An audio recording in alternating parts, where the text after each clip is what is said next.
Hi guys, I hope you all have been absolutely fantastic. आज की video में we shall be talking about the difference between will and shall. Now these are two incredible words used to explain the future tense. I know बहुत बार आप लोग confuse हो जाते हो इन words की यूजेज में. So, let's go ahead and minutely try to understand the difference between both of them. Technically speaking, modern English में basically will जो word है वो हर possible situation में use हो सकता है.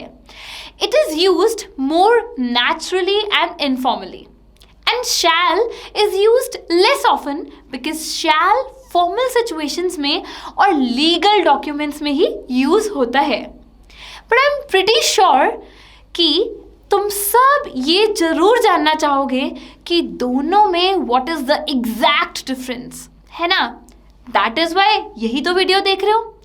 तो guys, look at this table very carefully.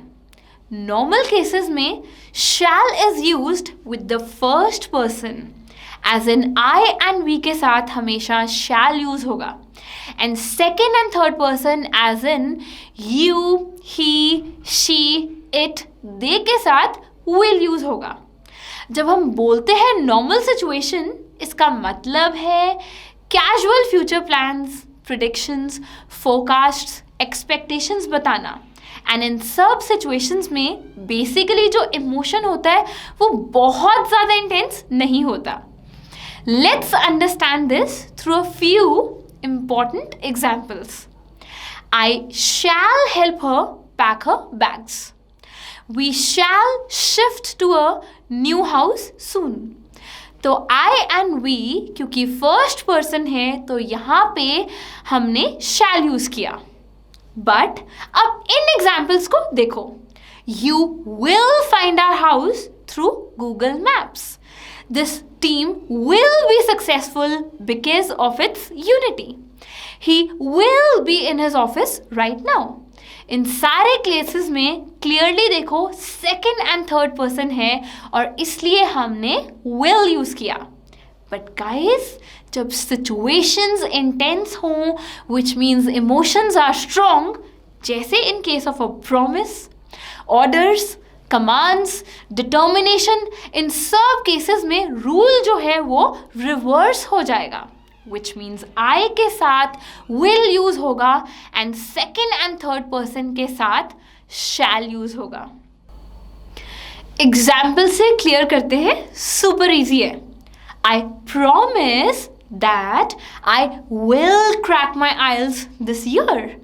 Sentence में स्ट्रॉन्ग इमोशन है, डिटर्मिनेशन है, इसलिए रूल जो है वो रिवर्स हो गया.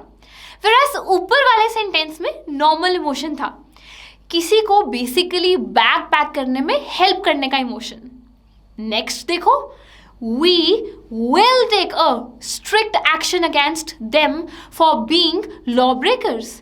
इस केस में भी इमोशन एक्सट्रीमली स्ट्रांग है, इसलिए हमने वी के साथ विल यूज किया, शैल नहीं. अब दोनों सेंटेंसेस को ध्यान से देखो. ऊपर वाले सेंटेंस में with a very normal emotion बोला हुआ है कि हम नए घर में बहुत जल्दी शिफ्ट हो जाएंगे. लेकिन in this sentence there is a strong emotion of anger. Now look at one more sentence. You shall not break the rules. Reach home by 9 PM. अब इस केस में बहुत स्ट्रॉन्ग इमोशन है. It seems like an order, इसलिए हमने you के साथ shall use किया.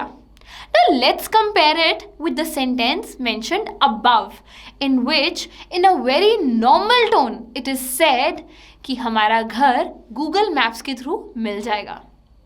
Next example फिर से देखते हैं. The team shall be questioned for match fixing. Let's compare both these sentences. पहले केस में नॉर्मल इमोशन है जिसमें कहा है कि ये टीम यूनिटी की वजह से जीत जाएगी. लेकिन in the second sentence emotion is quite intense and strong. इसलिए थर्ड पर्सन मतलब टीम के साथ shall यूज हुआ, will नहीं यूज किया.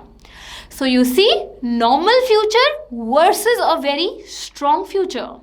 चलो, now look at this last sentence. He shall be punished for his misconduct. इस केस में again the emotion is very strong and intense. मतलब इसीलिए हमने थर्ड पर्सन के साथ shall यूज किया. Whereas in the above mentioned sentence हमने normally बताया था कि वो अभी अपने ऑफिस में होगा.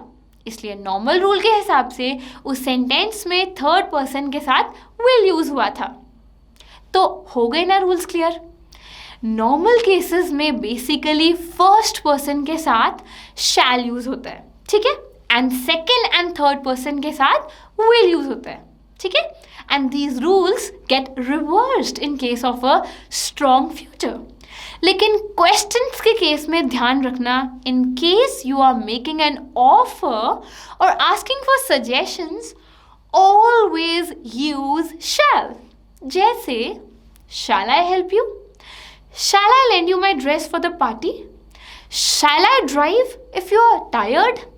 And requests के केस में हमेशा use will without a doubt. जैसे will you get me a glass of water please? Yeah. Will you accompany me to the market?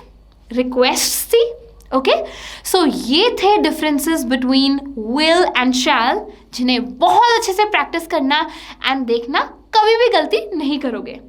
Let's take a quick recap.